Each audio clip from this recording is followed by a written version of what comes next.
Hi everyone and welcome to my studio. I'm Diane and today I've decided to paint a pair of swallows perching on the wire outside our house.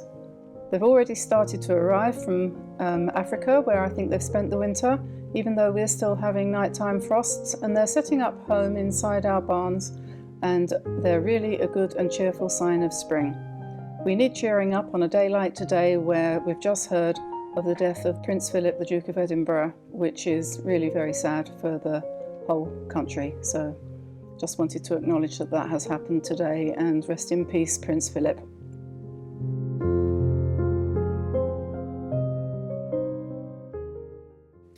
Okay, so moving on to the drawing, I haven't painted swallows for a while, so I thought it would be a good idea to do a quick sketch using as a reference a photo from an old magazine. This was the RSPB magazine before they changed it and I discontinued my subscription. But I've kept a lot of the photos that used to be in that magazine when it was wonderful, and this is one of them. I painted this picture many times. But just to get an idea again of the shape of the bird and to be thinking about the colours that I'm going to use to paint them, of course, which are very simple. Just to mention that here while you're watching me drawing this bird, I tend to use black plus a phthalo blue, or you could use ultramarine or Windsor blue, whatever you fancy really. And then for the breast, it's hard to tell what colour they are. Sometimes you want to leave it white. This one in this particular illustration has got a kind of yellowish tinge to it. I'm probably going to use mostly my Potter's pink in there because that's rather a good colour, and also under the beak of the bird we can use Potter's pink there for the bit that's kind of rosy coloured in the swallow.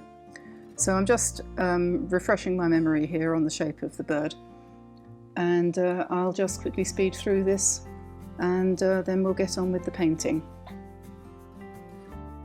Now I'm going to paint these two birds on top of a sky that I prepared earlier, and if you want to use the same technique, have a look at the video that I've prepared on painting skies, and when you've got one that is completely dry and you can paint over the top of it, then you're set to go.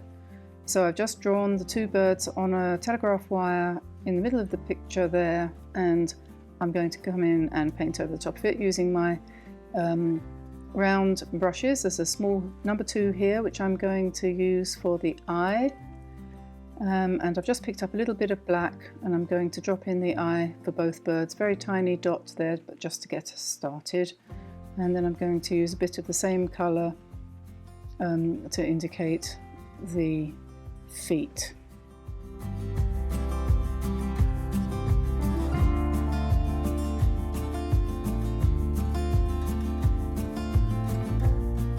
Now I'm just mixing up a little bit of Potter's pink here to use for the throat of the swallows.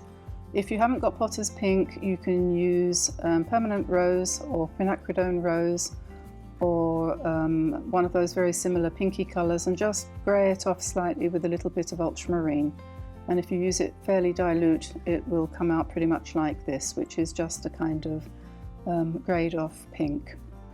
So just dropping in a little bit of the pink area there around the beak and the throat of the bird. And of course, if there's going to be an issue or a problem with this painting, it's going to be covering up the clouds that are underneath the breasts and so on, and we'll see how that goes. I haven't done it like this before, so this is an experiment, but I think it's worth trying. And now using a mixture of black and phthalo blue, or you could use indigo. I am outlining the dark feathers on the wings of the bird on the left there to give an indication of the shape, and then just dropping in some very light strokes for the tail feathers. And that's what makes it look like a swallow, isn't it? Those long tail feathers at the bottom of the bird there.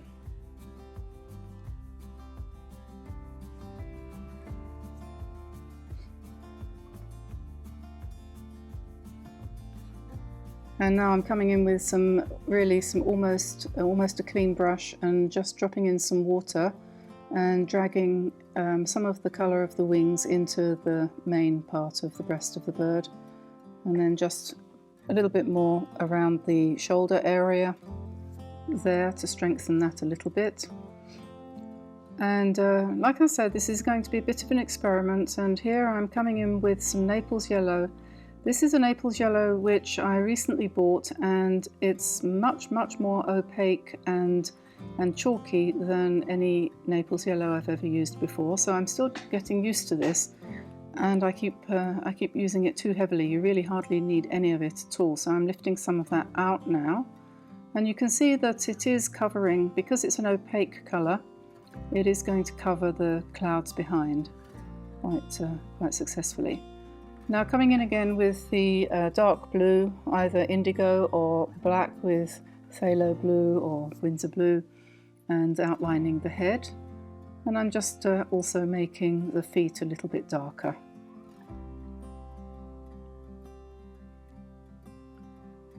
This is a bird that's very easy to paint if you just do it in this impressionistic kind of style.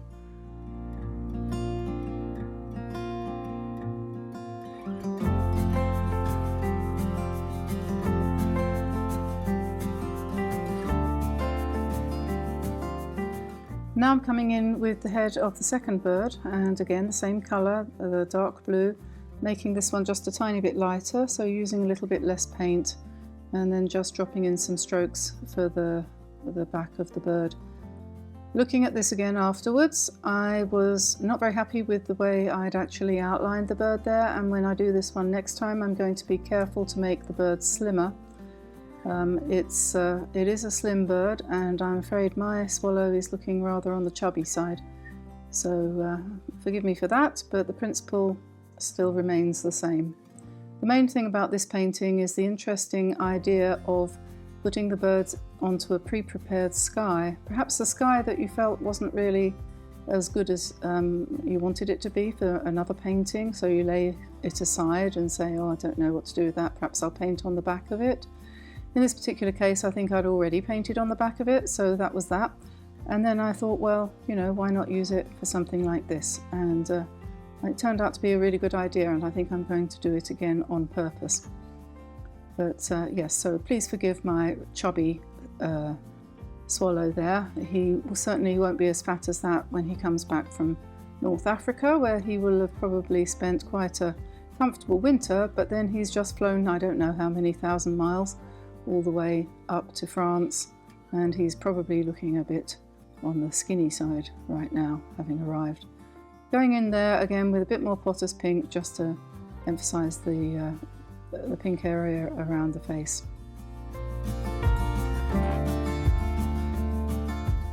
Now I'm just going to work a little bit on the breast of the second bird. Again, a little bit of Potter's pink. You could use Naples yellow there, depends on what you feel like.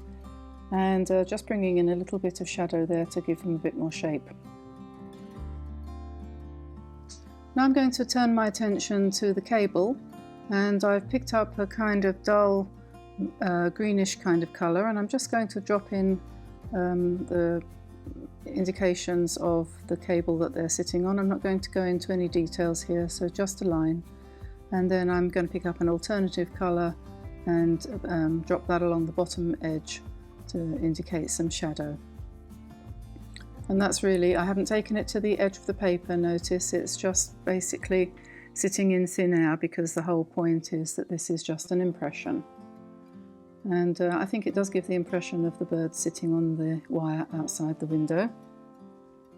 But since when the birds arrive back from North Africa, they are always in flocks, I thought I would indicate some swallows in the sky behind these two. So I've just picked up some black, and I'm carefully following the guideline in my magazine, because I'm not quite sure that I can capture the wing movements of the birds from memory, so I'm using that as a reference. Don't be ashamed to use photos as a reference, nothing wrong with that. Just getting in some shapes there of the birds in flight. Perhaps think about not putting too many in the sky, otherwise it would look a little bit like you were being mobbed, like some kind of horror film where you're attacked by birds from the skies. So just limit yourself to three or four probably is enough. And I'm going to pop in the beak for this one now, which I've left till last. And I think we can pretty much call this done. So there we are, a little quick sketch of two swallows sitting on a telegraph wire outside the window, the first two arrivals this spring, which is lovely to see. I hope you enjoyed painting this picture with me today, and do hope you have a go at it yourself. And if you do need to have a look at how to do the skies, don't forget there is a whole video devoted to that in the studio if you go to YouTube. So thanks very much for being here. If you enjoyed this, give me a like and maybe subscribe if you haven't already. Perhaps even consider clicking on the notifications bell so that you hear when something comes up, which is pretty much every day, or at least every 2 days. And we'll just finish up here with a look at some of the other swallows that I've painted over the years, just to say goodbye. So I'll say goodbye for now and see you again soon. Bye bye everyone, bye bye.